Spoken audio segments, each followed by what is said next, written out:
真係仲有得再平啲。今集介紹嘅 KFC 早餐9蚊就搞掂，一樣可以坐低嘆住冷氣慢慢食，好絕啊！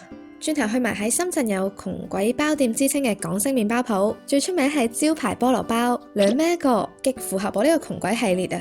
一於去會一會佢，去食咗 KFC 先。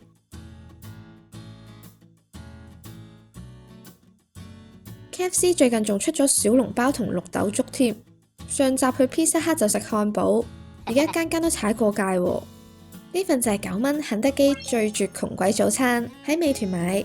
長期都有嘅，唔買券原價都係10蚊，團購平1蚊嘅啫。不過如果成日食都襟計㗎，慳得1蚊啊嘛。睇到原價嗌餐要加1蚊先可以轉凍豆漿，團購反而唔使加錢，咁啊揀凍㗎啦。反正今日咁熱，要留意返呢個早餐券堅早，要6點到9點半先有得用。好，講完優惠，咁味道又點先？芝士雞肉帕尼尼，大細算正常啦，到手係室溫嘅，入口唔熱亦都唔脆。裏面有芝士、雞肉漢堡扒、沙律醬，可惜加埋一齊呢，好鹹啊！尤其係塊扒，有啲似雞肉丸，質地腍腍地。評論話熱食係好食嘅，可能我呢份係凍咗，扣咗唔少分。豆漿幾大杯，預先劈好凍住，冇另外加冰。咁多甜，豆味好淡，唔係幾好飲。單講今次食到嘅水準，推薦度我只可以俾2.5分。有飽腹感，價錢抵，可以堂食，有得涼冷氣。完，團購其實仲有好多揀，譬如豬柳嘅話呢，就11.9，一般我應該會買10蚊9毫呢一款。朝頭早唔飲翻杯咖啡我搞唔掂。如果講喺大陸嘅早餐，除咗連鎖店之外，到處呢都有唔少嘅中式早餐店，賣嘅麵包啊、豆漿都係幾蚊嘅啫，就坐得冇咁舒服咯。特別喺夏天 ，KFC 有冷氣又真係一大優勢。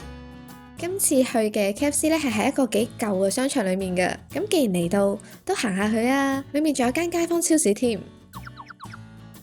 哦，個商場比較冷清，有啲噏耷。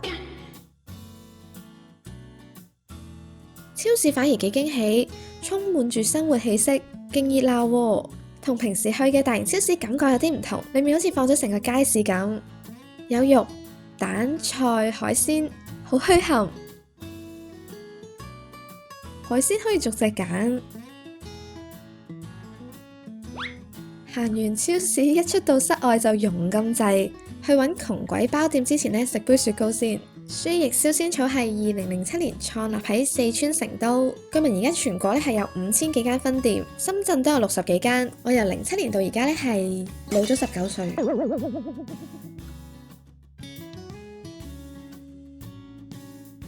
繽紛水果冰淇淋碗，原價7蚊，好多平台呢都有優惠嘅。我今次係喺大陸嘅支付寶神券度買，價錢就由9毫子到4個4不等，即係我第一張9毫子，跟住就要4個4，俾咗2粒切開咗嘅青提，少少芒果粒同埋超多西瓜粒，係青提有啲酸，芒果同西瓜都好清甜，新鮮水果加上雲呢拿雪糕，好正常。咁熱就係要呢啲凍嘢消暑，我覺得就算原價7蚊都唔貴。可以一試，頭先飲咗一大杯豆漿飲唔落，下次嚟試下人哋嘅招牌燒仙草。呢一間就係號稱窮鬼包店嘅包多喜，雖然我冇聽過，係第一次食，但係深圳呢都有大概10幾間分店，諗住咁平實好多人啦，點知當日鬼影都唔見到隻喎，可能因為唔喺繁忙嘅時間。試下去2蚊菠蘿包，好食嘅話先再買多幾款。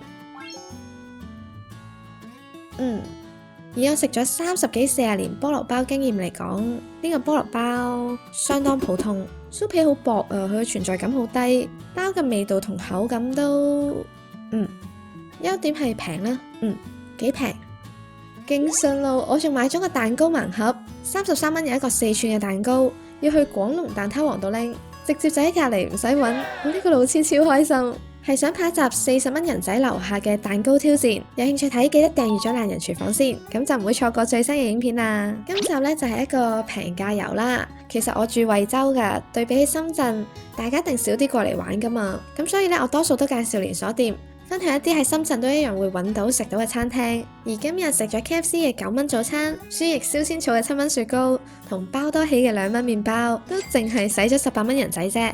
希望大家鍾意今次嘅影片，我哋下集再見，拜。